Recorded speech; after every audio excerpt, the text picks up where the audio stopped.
ge bannamukutu sizza bage bannaye abali ku bageye tudde ebusujja mbalamusizza nnyo bannange nze abaagaliza olunaku olulungi era abakulisa mu nnaku ze muyiseemu nze mugeye munnammwe Ssaalongo Kalule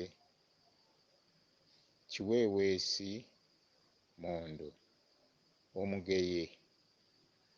Banne muli bulungi? Abantu baffe bonna bali batya? Mbaagaliza okumalako eggandaalo lino nga muli bulungi n'olunaku olulungi mu kyonna mbaagaliza mu buli kimu omuntu ky'aba akutteko engalo bakimutereerera. Mwebale nnyaagalimu, mwebale nnyo okutereeza kika, mwebale nnyo okwagala kika kyammwe era mweyongere mwagale ekika mukirungiye kibeere ekika ekirungi ekyogerwako ku bika binnansangwa. Twakoma nga ntandika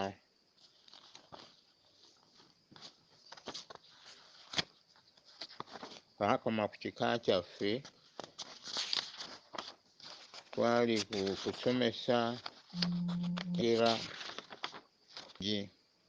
n'ensengeka y'ebigambo nga bwe byandibadde okuva edda n'edda bwe twali, naye kaakati nsaba tugende mu maaso n'okwongera ku ebyo bye twali tusomyeko era twongere okuttaakiriza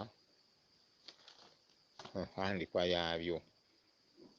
Ntandika nnyinnyonnyola ebika ebya Buganda n'obuddo nga bwe byali okuva edda. Nange awamu era mbaagaliza emirembe byonna bwe muyitamu n'okwagala okubeera obumu n'okukka n'obutasokoolasokoola bitatukwatako. Twetereeze tuleme ku mukutu guno kugussaako ate birala bitukyankalanya. Tubeere ku mukutu tusome, tumanye, tuyige, tubeere abantu ab'omugaso mu byonna. Ekyange ekyo kyenjagala tugende. Nziramu okukkaatiriza ku kifundikwa ekiweebwa omusika oyo aba asikidde omuntu yenna. Ekifundikwa ekyo kirina amatu abiri. Okutwe okumu kutunula mu maaso, okulala ne kutunula emabega. Okw'omu maaso kulina okusika ebiva ebweru okubiyingiza munda mu nju. Okw'omu nju kulina okukwata ebyo bye baba baleese n'obutabifulumya kubiggya mu nnyumba. Ekifundikwa kirina okusula w'osula.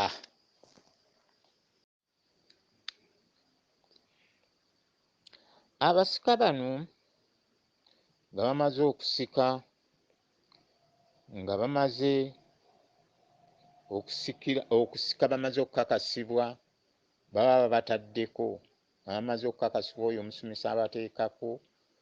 Abasika abo mukolo gwe bakola ng'ogwabwe okukakasa nti be bazze mu bigere by'oyo gwe baba baddiddere. Omusika bano bafuna omuwumbo gw'emmere gwe bagabula abantu abo abazze mu lumbe. Omuwumbo gw'emmere ogwo baga nti oluganda kulya, olugenda enjala terudda. Awo we wali ekinyusi we twagala okutunuulira n'ogenda mu maaso. Bannange kansooke n'okusiima okungi, n'ensiima abasomesa abo bonna abadde basomesa abali ku mukutu kuno, n'ensiima abantu baffe ab'ekika kyaffe naye leero nja kukoona ku kika ky'engeye. We nabadde ne ndabira ddala ng'omukulu abaddeko era eyampise okubeera ku mukolo gwe yansanyusizza nnyo, nga omukolo ogwo gwabadde Kyaggwe eno, nga gwabadde mu kitundu ekiyitibwa Kiyagi Nalubabu, gwabadde Nalubabwe Kiyagi, naye ng'omukolo ogwo gwansanyusizza okulaba ng'abantu bali ku buvo n'obudde obw'edda ng'Abaganda bwe baakolanga. Abantu bali basajja Bayisiraamu, naye bansanyusizza okulaba nga baggyeeyo omulamwa oguliwo nga bajjukidde kiri kye mbaga nti Oluganda kulya, olugenda enjala terudda. B'Omuganda bwe yabanga ategeka omumbo gw'emmere guli gwabeerangawo okugabula abantu abo, okubannyonnyola nti omuntu bw'aba asembezza abantu bayingira mu nnyumba bagabulwa bonna, ate buli mwaka baba bakuŋŋaanye era oddamu n'obagabula. Ebintu ebyo biri mu buli wamu ne mu nsi ne mu bantu abakozesa ebyobuwangwa, nabo batera okugabula ne baba nga bali bumu. Naye abantu bano be njogerako baabadde Kiyagi. Musajja oli n'ategeka okulomba Dduwa ng'alombera bataata baabagenda okubakakasa nti baasiima be baabalekera era beekuuma okulaba nti babajjukira buli kiseera. Ne bateekawo n'okusala akiika. Ne mbuuza akiika eno esalwa yaaki? Ne bantegeeza. Nabadde nkimanyi ne mbuuza, ne baŋŋamba nti akiika eyo okwo kwe kwalula ng'omwana bwe yandyaluddwa, okumukakasa mu kiko ekyo nti omwana ono ayaluddwa.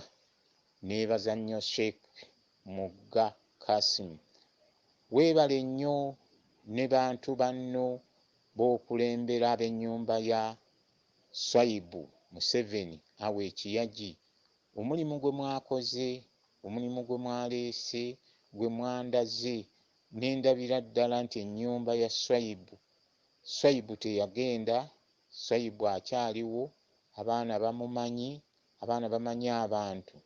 Ne mbeebaza, mwebale nnyo, mwebalire ddala okutegeka mutyo n'okujjukira n'okuteekawo akalombolombo ak'okwalula abaana abo okubayingiza mu kika.